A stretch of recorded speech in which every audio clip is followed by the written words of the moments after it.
You know, we've gotten to a point where so much of our art has to do with the community that it impacts or the people that witness it and how it's perceived in the market, which I think is like actually a good thing. But it's like, how can I create for the thing I can put under my bed and then allow people to see it still? Well, it's interesting because, like, again, and I'm going to quote Duchamp lots and lots. I mean, he said, you know, artists will go underground. You're an artist if you make something or don't make something. And I think that, like, how you produce, what you produce. Well, let's break it down this way. You have the kind of like the traditional arts where like paintings and sculptures and things like that, and they like kind of fit in this thing. But their delivery mechanisms are like built in. Like a painting is a painting on a wall, a painting is a painting in the trash. Like when you move into the digital world, the delivery system's like 50% of the work.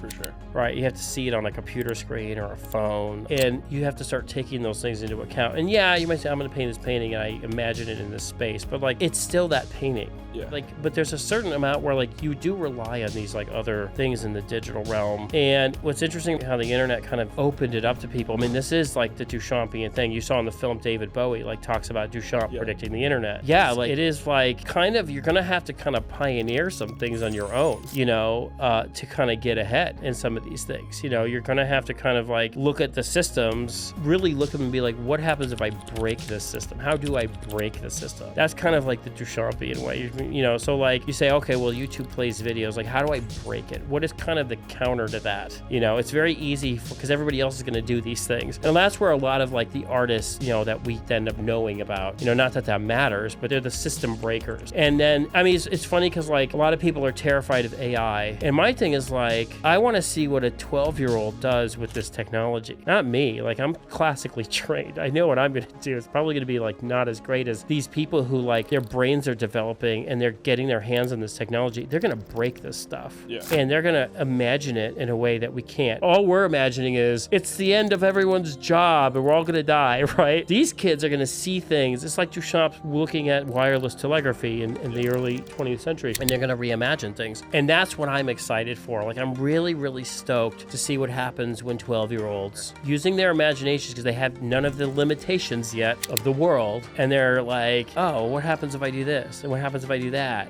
There's no wrong way, like, to them, you know? And I think that's kind of like where we should allow that, because a lot of that will end up defining what the future is. Yeah. As opposed to coming in and just squashing it immediately. You know, I'm making a comic book using AI right now. This would cost me $100,000 10 years ago. You know, I've made a comic book before. Like, it's expensive, you know? And I think it's interesting, the democratization, because again, I'm a student of democratization. When Apple released Final Cut Pro in like 1999, you know, for all of us who wanted to be filmmakers, we couldn't be filmmakers. Like, we couldn't get an Avid, you know, we couldn't be an apprentice for 5 years and like maybe make it somewhere. Like, to me, Apple was at the time the great democratizer. You know, the technology was Prometheus of like Sony with the mini DV cameras, Firewire, like these things allowed us to do things, and we were the 12-year-old. I remember like a story that kind of strikes me is like, I filmed with a mini DV camera, I put the clip into Final Cut, and it's gonna sound ridiculous now, and I remember picking the blade tool up and clicking the clip, and it broke into 2 clips. Yeah. And I was like, well, I could do anything. Yeah.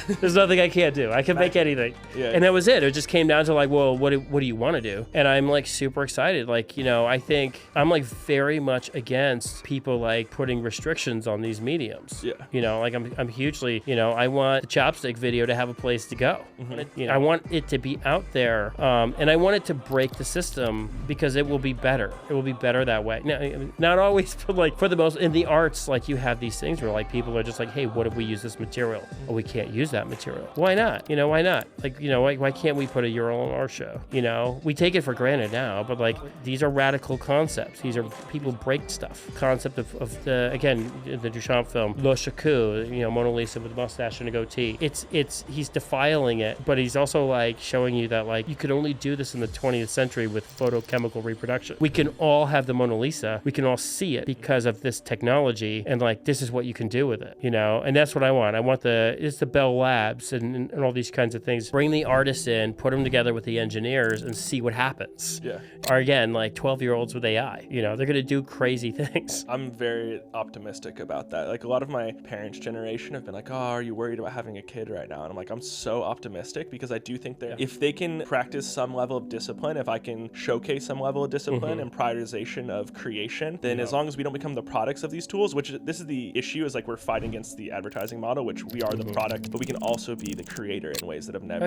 ever been imagined. But yeah, I mean, look, even the technologies I'm criticizing, like YouTube and, Instagram, I'm still like, I want them there. Like, there are people being discovered in these platforms who would never get discovered any other way. And usually they do something interesting, and that's what they pop to the top. I mean, that's always the thing. I remember, again, when people, like, when they democratized video editing, they were just like, well, now everybody's a video editor. I'm like, yeah, maybe, sure, but like the good guys still pop to the top. And again, good is kind of relative, but like, I think that is the state of how like the creative space works. Everybody gets access to all the things, and then somebody's like, well, I'm gonna put these things together this way. And then they're like that, or that becomes the standard, and then someone rebels against that standard, and you just keep going on and on and on. Then we arrive to like, I mean, one of the most amazing moments of my life was watching Steve Jobs unveil the iPhone in 2007. I was like, oh my God, like it's over. Like the world is different. It's different forever. And then the App Store will come out, a year later. That's the world we live in. Like the entire economy and everything is like function. I'm doing banking on my phone and like, Budapest. Like what? Like we take it for granted now,